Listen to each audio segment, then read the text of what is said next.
Donc, bonjour encore mais cette fois-ci, nous sommes au Togo avec Alan.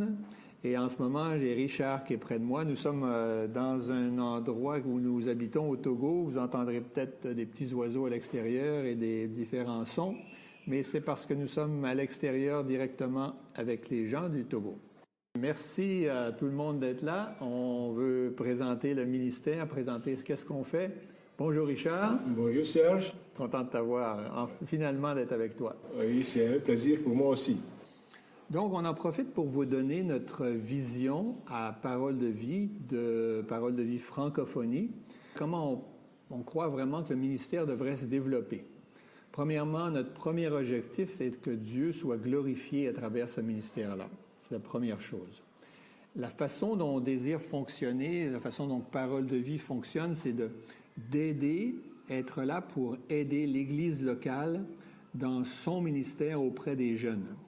Donc, nous venons pour remplir 3 objectifs principaux. Venir encourager, enseigner ou apporter de l'enseignement, ça comprend du matériel, et soutenir de façon financière, soutenir par des activités. Donc, encourager, enseigner et soutenir. Tout ça, nous ne le ferons pas nous-mêmes, ni moi, ni Alan qui me remplacera un jour, mais nous voulons travailler avec des locaux, avec des gens, des régionaux, des gens du Togo.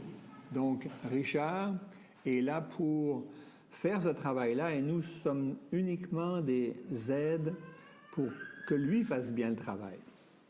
C'est à bien comprendre, c'est pour ça que moi, comme Alan, nous habitons, moi au Québec, Alan en France, et nous restons là. Nous ne venons pas ici vivre, comprenez bien le principe, nous ne venons pas vivre ici pour leur dire comment faire, mais nous venons simplement régulièrement les aider pour qu'ils fassent leur travail et vous informer ensuite en revenant dans nos pays respectifs. Donc, Richard, des questions pour toi. Je suis là pour ça. Excellent. Donc, Richard, tu développes déjà depuis plusieurs années des clubs au Togo. Parle-moi un peu des clubs au Togo, des clubs jeunesse au Togo. Par la grâce du Seigneur, le ministère a commencé depuis 2007.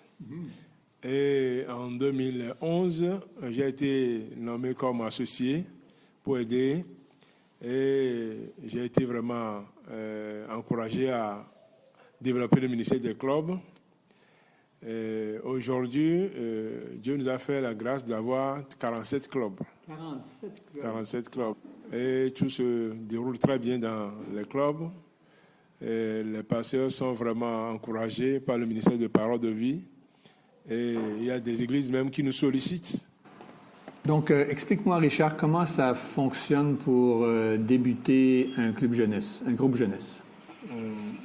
Merci. Pour commencer un groupe jeunesse, d'abord, je contacte le pasteur. Et puis, après ça, le pasteur m'invite dans l'église pour faire une présentation du ministère dans son église. Après ça, il faut maintenant un temps pour rassembler les encadrants ou bien les responsables pour une formation. Et c'est après ça que nous procédons au lancement du nouveau club. Excellent. Donc, il y a tout un processus et ça va bien. Combien vous avez de clubs, on va dire groupe jeunesse maintenant, plutôt que club, mais combien vous avez de groupes jeunesse au Togo? Nous avons, par la grâce du Seigneur, 47 groupes jeunesse à travers le pays. Wow! Et ils sont situés à quel endroit? Comment ça se divise? Bon, ça a commencé par Lomé, la capitale. Lomé, c'est pas Serge Lemay, mais non. C'est Lomé. Lomé, bien sûr, okay. La capitale. Et puis ensuite, on est descendu un peu vers le nord de Lomé, à 35 km, pour développer des clubs là-bas, dans la région, la préfecture de Zio. Et puis après ça, nous sommes rendus au centre du Togo, dans la préfecture de Setouboua. Setouboua, c'est là où on a été la fin de semaine passée. Justement. Ouais, super. Et on a quitté Setouboua pour aller au nord à 645 km à Diapan. Et nous avons des clubs là-bas. Et puis, on est allé à la frontière du Togo, à Sinkassé, où nous avons un club là-bas. C'est la frontière du Togo avec Le Burkina Faso. Burkina Faso. Donc, oui, c'est excellent. Il y a beaucoup de... Vous couvrez pas mal tout le Togo. Aussi, tu fais des camps. Parle-moi un petit peu des camps. Vous avez des camps tous les ans? Est-ce que vous faites tous les ans? Non. Nous faisons le camp tous les 2 ans. OK. Tous les 2 ans. Pourquoi tous les 2 ans? Pourquoi pas tous les ans? Tous les 2 ans parce que faire un camp, ça demande beaucoup de soutien, beaucoup de préparation. Donc, c'est la raison. OK. Beaucoup de soutien, tu veux dire soutien financier? Ça aussi, ça ne manque pas. Oui, c'est ça. Donc, et je pense qu'il y a l'Allemagne, avec Marco Siba, qui a aidé avec leur ministère de camp, qui vous a envoyé de l'argent, et ça a permis de faire des camps. Justement, Marco et l'Allemagne nous ont soutenus pour les camps. L'année passée, on en a fait au sud, où on a rassemblé 260 jeunes. Oh, wow! Et cette année aussi, c'est grâce à leur fonds que nous avions pu organiser un camp au centre, une première expérience qui a vraiment été une grande réussite pour la gloire du Seigneur. Avec combien? Oui, 90 jeunes. 90 jeunes. Et les jeunes vont là pour faire quoi? Les jeunes vont au camp, vraiment, c'est des moments passionnants pour les jeunes. Parce que, bon, d'abord, c'est un moment où on se rencontre. Et ensuite, un moment de beaucoup d'activités spirituelles, des messages, des jeux bibliques et des activités récréatives aussi. OK. Oui. Et ce que je sais aussi, c'est qu'ils sortent aussi, ces jeunes-là, pour aller dans le village autour pour évangéliser. Justement. Wow. Les adolescents n'ont pas vraiment froid aux yeux et abordent tout le monde sans crainte avec l'Évangile. Excellent. Donc, quand vous faites un camp, ça a un témoignage partout dans les villages des environs. Amen. Au niveau financement, ça coûte combien pour un jeune d'aller au camp? En fait, si pour un camp de 5 jours, par exemple, de lundi à vendredi, il faut au moins actuellement que les choses coûtent vraiment cher. Il faut 15 000 francs au mois. 15 000 francs. Si on transfère en argent, en dollars canadiens, 15 000 francs, c'est à peu près 30 dollars. Oui. Donc, c'est ça que les jeunes payent? Non. Nous donnons gloire à Dieu pour le fait que il y a des soutiens qui nous viennent. Et surtout, l'année passée, le soutien de l'Allemagne nous a permis de réduire la participation jusqu'à 3 000 francs. 3 000 francs, c'est-à-dire 6 dollars. Pour les 5 jours. Wow! Donc, 3 000. Cette année même, pour la première expérience du camp qu'on a faite à Sotuboua, au centre du Togo, c'est une contrée agricole, donc on a réduit jusqu'à 1 000 francs. Grâce à ce soutien. Donc, 2 dollars pour le camp, c'est ça. 5 jours de camp. Oui. Et je dois vous expliquer parce qu'on me l'a expliqué dans le passé, la différence entre la capitale et les contrées agricoles, c'est que les gens dans la capitale travaillent et ont un salaire, donc un salaire qui peut être généralement régulier, mais dans les contrées agricoles, le salaire vient au temps de la récolte. Donc, 1 fois, 2 fois par année, ils vendent la récolte et là, ils ont un salaire. Donc, il y a très peu d'argent, très peu de ressources, très difficile pour les gens de se payer un camp, même juste de 30 dollars. Donc, 2 dollars, ça fait le travail, comme on dit au Québec. Excellent. Merci beaucoup, Richard. Merci, Serge. Et le dernier point que je veux parler avec toi, c'est qu'il y a d'autres pays autour du Togo. On est entouré à l'ouest du Ghana, au nord, le Burkina Faso, et à l'est, le Bénin. Le Bénin. Le Ghana, c'est un pays anglophone, donc d'autres personnes s'en occupent. Burkina Faso, je pense que c'est très difficile. Justement, à cause du mouvement djihadiste. Le mouvement djihadiste et toutes les guerres qui sont en ce moment à cet endroit-là. Donc, pour l'instant, c'est difficile de traverser la frontière. Mais il y a le Bénin, et tu m'as dit qu'il y avait une possibilité, il y avait quelque chose qui s'ouvrait pour le Bénin. Il y a vraiment une possibilité, parce que nous avons un jeune qui a été adolescent dans notre club au Temple Ebenezer, un jeune qui aime vraiment le Seigneur, qui aime vraiment servir. Même dans notre club au Temple Ebenezer, c'est lui qui pose plus de questions quand nous enseignons. Et il est vraiment intéressé faire le ministère. Amen. Donc, puisqu'il est béninois, nous voyons que c'est une porte pour nous d'entrer au Bénin et commencer le ministère à travers lui. Donc, tu as des contacts avec les églises du Bénin? Oui. OK. Donc, ce serait toute une porte. On se rappelle que le Bénin, c'est où est l'origine du vaudou.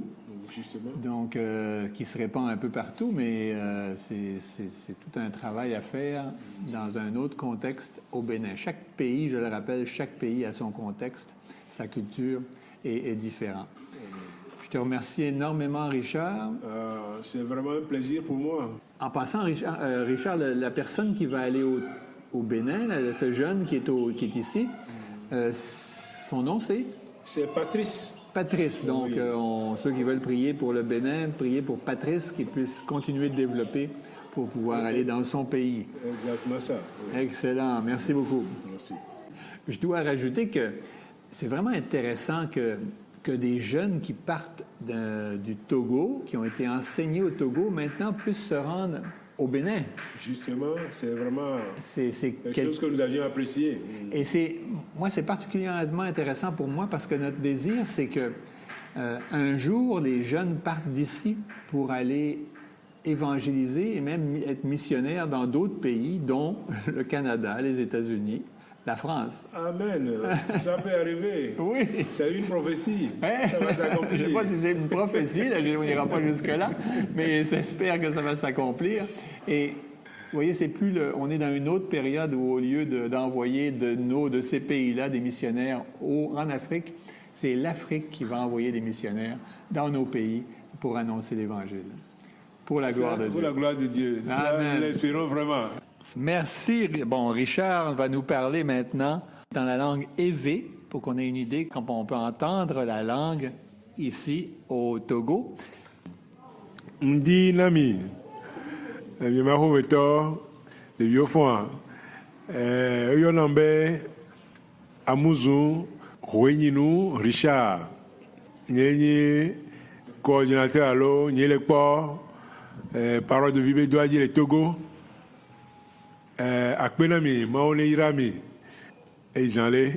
Merci beaucoup, Richard. On n'a rien compris, mais on imagine que c'était vraiment... C'était vraiment intéressant.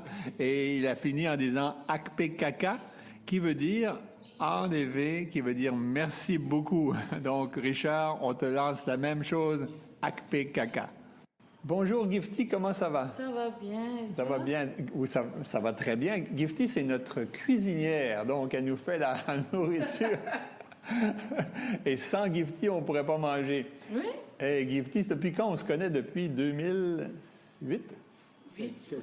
2007. Et à chaque fois qu'on vient, Gifty nous fait à manger. Merci Gifty de ton bon service. Et on a aussi avec nous... Alan Acosta et Eric Edo. Et laissez-moi poser des questions à Alan maintenant, qui va nous parler. Alan, donc, qu'est-ce qui t'intéresse dans cette vision dont on a parlé et comment tu es intéressé à t'intégrer là-dedans? Bonjour Serge et bonjour tout le monde. Et, la vision en général, pour moi, c'est clair. Je pense qu'aujourd'hui, la méthode des dieux, elle est toujours la même, la parole de Dieu reste la même. Je m'intéresse vraiment à la vision parce que je vois que d'abord c'est efficace et on va aller plus vite. Je vais vous donner un exemple. Même au niveau financier, on peut avancer plus rapidement et c'est le cas du Togo. Et aujourd'hui, notre frère Richard, il a 47 club biblique.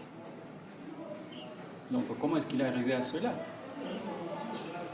Donc, il faut se poser la question, justement, et c'est pour cela que la vision qui est présentée, en tout cas en Afrique francophone, je l'aime beaucoup parce que on voit les résultats. Ça nous permet de travailler avec comme tu dis, avec les locaux, et eux font... C'est parce que Richard connaît la culture et la langue qu'il est capable d'avancer si bien. Pas juste, j'ajouterais que pas juste pour ça, mais aussi parce que son cœur est dedans aussi. Totalement. On le voit. Donc, tu aimes cette vision-là, tu désires t'y intégrer. Et personnellement, je dois vous dire que je l'ai senti et je crois vraiment qu'Alan est l'homme qui peut me remplacer et continuer dans cette vision-là. Donc, je vous recommande entièrement, Alan, à votre soutien et votre encouragement. Bien sûr que c'est Dieu qui contrôle tout, c'est Dieu qui nous envoie. Et je veux faire le nécessaire de mon côté, voilà, pour faire ça est possible. Donc, je me vois vraiment là-dedans en travaillant à côté avec nos frères et sœurs de l'Afrique francophone. Amen. Je vais juste ajouter un petit quelque chose qu'on a oublié. Oui, je suis marié avec Rachel. Elle vient de France et Dieu nous a donné, si je peux le dire comme ça, de beaux enfants. Ismaël, il a 6 ans, et Pierre, qui vient d'avoir ses 4 ans. Merci beaucoup. Donc maintenant, on a aussi à côté de nous Eric Edo. C'est quelqu'un aussi qui travaille bien sûr avec Richard Amouzou. Donc bonjour Eric, peux-tu te présenter pour que les gens aussi qui nous écoutent puissent connaître un petit peu ce que tu fais actuellement et aussi en abordant la même question que Serge m'a posée. Et qu'est-ce qui t'intéresse avec le ministère de Parole de Vie et comment tu te vois là-dedans. Non, mais tout d'abord, pour faire un petit peu de connaissance, je te laisse quelques moments pour que tu puisses te présenter. Merci Alan. Bonjour Alan, bonjour Serge. Et je m'appelle Edo Koko Eric. Je suis père de famille de 2 enfants. Ma femme s'appelle Annie et mes filles Eliana et Eunice. Bon, maintenant je suis à l'Institut biblique pastoral dans ma 2e année. OK. Donc, tu as fait 1 an déjà et il te reste 2 ans pour ta licence. Merci beaucoup, Eric. Et j'ai une question à te poser. Qu'est-ce qui t'intéresse avec le ministère de Parole de Vie et pourquoi tu veux travailler dans ce ministère? En fait, je ne suis pas levé un jour pour devenir un missionnaire en Parole de Vie et travailler avec Parole de Vie. Premièrement, j'ai reçu la peine de travailler dans le corps du Christ et en voyant également le besoin sur le terrain concernant la jeunesse togolaise. Et c'est ça que Dieu m'a choisi pour être en communion, bien en contact avec les enfants qui vont dans la perdition et de les ramener sur le bon chemin. Et c'est pourquoi je voulais travailler dans ce sens, en Parole de Vie, qui travaille avec la jeunesse. Et ça a un lien direct avec les adolescents togolais. Merci. Et j'ai une autre question. Et la question c'est, comment tu te vois là-dedans pour l'avenir et pour continuer à développer le ministère de Parole de Vie parmi la jeunesse ici et au Togo? Ok, je peux dire, si je suis maintenant en plein au milieu du travail dans Parole de Vie, c'est grâce au frère Richard Amouzou qui m'associe dans ses déplacements, dans ses activités. Et je suis maintenant avec lui tout le temps. S'il a le besoin, et il m'appelle. Et grâce à ça, que Serge aussi a trouvé mon niveau, mon implication dans le club Parole de Vie. Et il m'associe avec Richard tout le temps. Et je peux dire, à travers ça, ça me donne encore à cœur de continuer à travailler avec Parole de Vie. C'était dans quelle année que, si on peut le dire comme ça, que tu as reçu en fait cet appel de vouloir travailler avec ce ministère? Bon, je peux dire, j'ai reçu l'appel depuis 2005 et je travaille avec les adolescents et nos enfants dans notre église depuis 2005. Mais en 2007, lorsque Serge a parlé de la vision Parole de Vie au Togo en 2007, et nous sommes les premiers formés pour encadrer nos adolescents dans notre église locale. Merci beaucoup à toi, Eric, pour voilà, ces belles réponses. Et c'est vraiment encourageant de voir aussi cette génération qui veut continuer, travailler là-dedans pour un même objectif. Apporter la parole de Dieu à cette population-là qui ont tant besoin de Jésus. Amen. Et je veux terminer à tous ceux qui nous écoutent pour vous confirmer que ces hommes-là avec qui je travaille, mais on est une équipe, sont tous des hommes qui ont décidé de se former. Richard a fait sa licence en théologie. Ce que Éric est en train de faire en ce moment, moi, vous savez, j'ai un master en théologie. Et Alan a son master, on va dire au Québec, une maîtrise, et son master en littérature espagnole. Bon, cette littérature espagnole, c'est pas dans la francophonie, c'est sûr, mais ça montre que c'est toutes des personnes qui se sont formées, qui ont à cœur d'étudier aussi la parole de Dieu pour la transmettre. Je pense que c'est un besoin qu'on veut atteindre aussi. Humblement transmettre la parole de Dieu et simplement. Merci à tous. Juste vous dire que la prochaine fois, le prochain podcast sera dans quelques jours et on va parler des choses qui caractérisent la vie en Afrique quand on est un Yovo. Alors, qu'est-ce que ça veut dire un Yovo? Un Yovo, c'est un blanc. Et tout le monde ici nous appelle, vous avez peut-être entendu, derrière nous, les enfants nous ont appelé, nous ont envoyé la main en disant « Oui, Yovo, Yovo ». Donc, on va parler de ces choses-là un peu plus comiques, mais qu'est-ce que c'est la vie quand on est un Yovo et qu'on vient en Afrique? Merci à tous et à la prochaine.